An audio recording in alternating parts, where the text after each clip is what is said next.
Hello Internet, my name is Ryan Ingram and today we're going to talk about how to buy your first rental property. So the first step is start with why, and I think this is overlooked a lot, but real estate investing is very capital intensive and it is very trying. So if you do not have a firm grasp on why you're doing this, when things get tough, you're going to be a lot more tempted to just kind of give up or regret ever getting into it in the first place.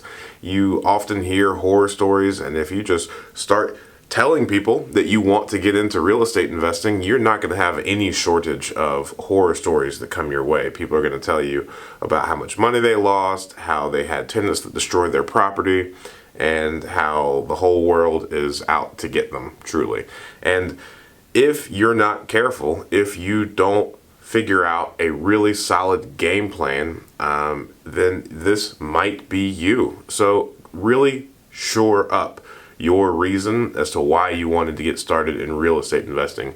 My brother and I, we got started because we realized at one point that between the two of us, we were going to have about 5 kids in college at once, and that is scary. So we wanted to make sure that over the next 14 years, we prepared ourselves enough so that from the cash flow of the rentals, we could pay for everybody's college. That was our sole reason for getting started. So each time things get difficult, we think about that and we realize that the only reason we're doing all of this is because at one point we're going to need to put a bunch of people through college at who knows how much that's going to cost. So whether or not you want to retire early, pay for some large expense in the future, or just build wealth because you know that real estate is the best option to do so, then come up with reasons that are really close to your heart, that are unique to you, that will keep you motivated even in the most difficult of times. Because real estate investing is not easy. Real estate investing will bleed you dry some months, especially when you have just a few properties. I think if you're 1 to 5 rental properties, then you stand to lose a lot of money on a monthly basis if something goes wrong. And that would be very painful, especially if you're trying to start in real estate investing with no money down. So be careful, start with why, and really figure out exactly what is going to keep you motivated when things get tough. Now, the second thing you're going to want to do is learn how to find deals. Fortunately, I know a guy that just released a video called How to Find Rental Properties, and I think that video does a really good job, I'm biased of course, at teaching you how to set up a system, how to go about daily looking for rental properties that have the ability to change your life. And at the end of the day, just like all sales and entrepreneurial things, it is really a numbers game. So the more deals that you fill in your funnel or put in your pipeline, the more rental properties you're going to be able to purchase. And if you're brand new to real estate investing, then that leads us to the third thing, which is what is a deal? And in order for it to be a deal, it needs to make you money, either in appreciation, tax savings, in cash flow, which is, truly the most important, and also principal pay down if you're using leverage. So the third one is learn how to calculate the numbers on a rental property.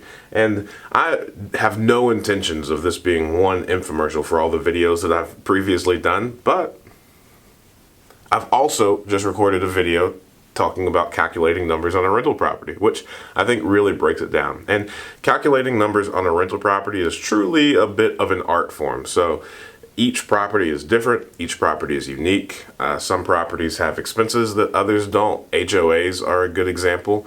If it's a multifamily, you're going to have utilities that stay with the property, where if it's a single family, all of the utilities will be subrogated to the tenant or whoever lives there. And in addition, most areas are taxed differently, so the tax rates could be a lot higher in one area than they are in another. So there is a good bit of research that you have to do as you're calculating these properties, and it's very important that you are overly familiar at doing this. And ultimately, you want to calculate numbers on a rental property so frequently that you can just start to look at a property and attempt to determine whether or not it's a good deal.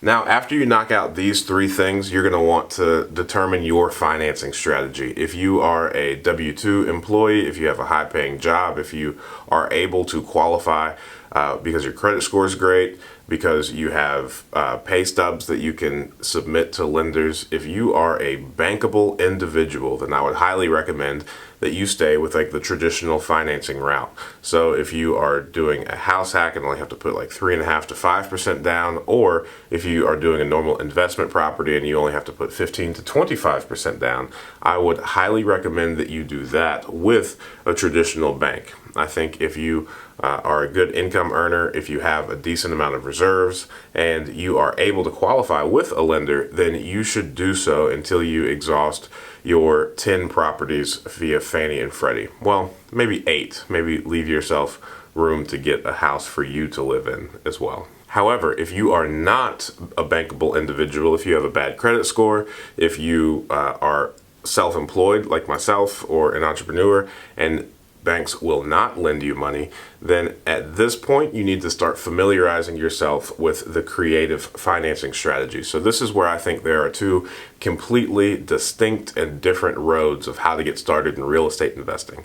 If you are looking to use real estate investing as a means to retire early from your W-2 job, then I would highly recommend that you, and if you're married, your significant other, really max out the Fannie Freddie loans. But if you're self-employed or an entrepreneur, then the struggle is going to continue to be real even in real estate investing. So you're going to want to build a network of private investors. You're going to want to learn how to find owner financing deals potentially, and you're going to want to learn, I guess, how to approach a situation to make it a win-win both for the seller and you, or for your private investor and yourself. So there's a lot of different options available to you if you are not a bankable individual, which is one of the wonderful things about real estate investing. If you have any questions, comments, or want to know more about that, just comment below and I'll be happy to do some videos on that or explain that in more detail. I have recorded one video called the Introduction to Private Money, and I think that's a good place to start if you're not a bankable individual. But everyone's goal should ultimately be to become bankable, because if you're self-employed or an entrepreneur, then the struggle's only for like 2 or 3 years. Once you get enough tax returns from your business that show that you can, hang on your own, then banks start working with you, and they will then treat your entrepreneurial journey similar to a W-2. Not with as much respect, but similar. At this point, you're well on your way to becoming a super successful real estate investor. Now, what you want to start doing after you've done all of these things, because you could do these things from anywhere. You could do it from your home, your couch, your mom's basement, anywhere that you have the ability to think and type on a computer, you can get these things accomplished. Now, once you're prepared and you've done all of the things, all of the preparation and education that you need to, now I would highly recommend that you start driving around areas and start visiting properties in the areas that you are familiar with or want to start investing in. Because who knows, you might find yourself in a scenario where all of the properties that you thought you loved online, because of the significant returns, once you visit the area, you might not be comfortable there. You might not want to have anything to do with that property. You might not feel safe getting out of your car. I'm just guessing here. So you're going to want to make sure that you are familiar with the area, and you're also going to want to start visiting homes, going to open houses, getting familiar with the normal or average quality of the homes in the area, and that is going to allow you to determine if you are getting a good deal. Because if homes are going for 100 grand and then there's one that's being marked rent ready in the same neighborhood for 50 and 60, then you can guess that there's either a really distressed seller that needs to sell it immediately, or the quality of all of the things on the inside of the home are pretty low, or lower than the neighborhood, which isn't necessarily a bad thing. You're just going to want to know what you're getting into and not immediately assume that you're getting a great deal. Now, if all of this is new to you and you're new to real estate investing, then what I would highly recommend is you just start limiting your input. Limit who you listen to, because if you do not, then you're going to get extraordinarily distracted and second guess yourself every step of the way. There are 8,012 different ways to make money in real estate investing. There's no right or wrong way, but when you start allowing too many people's opinions into your head, then you're going to start really not being sure of yourself. And when you are outlaying a bunch of capital, like dropping 50 to 100 grand on a rental property, then you're really going to want to be confident in that. So start limiting who you listen to and don't second guess yourself once you determine your preference. So once you know what area you want to be in, once you know what style of home, whether it's multifamily or a 1 to 4 unit property, and also the price point that you want to be at, determine all of these things, get comfortable, and then do not deviate from those until you feel comfortable with what you are already doing, or you just want to move on to bigger and better things.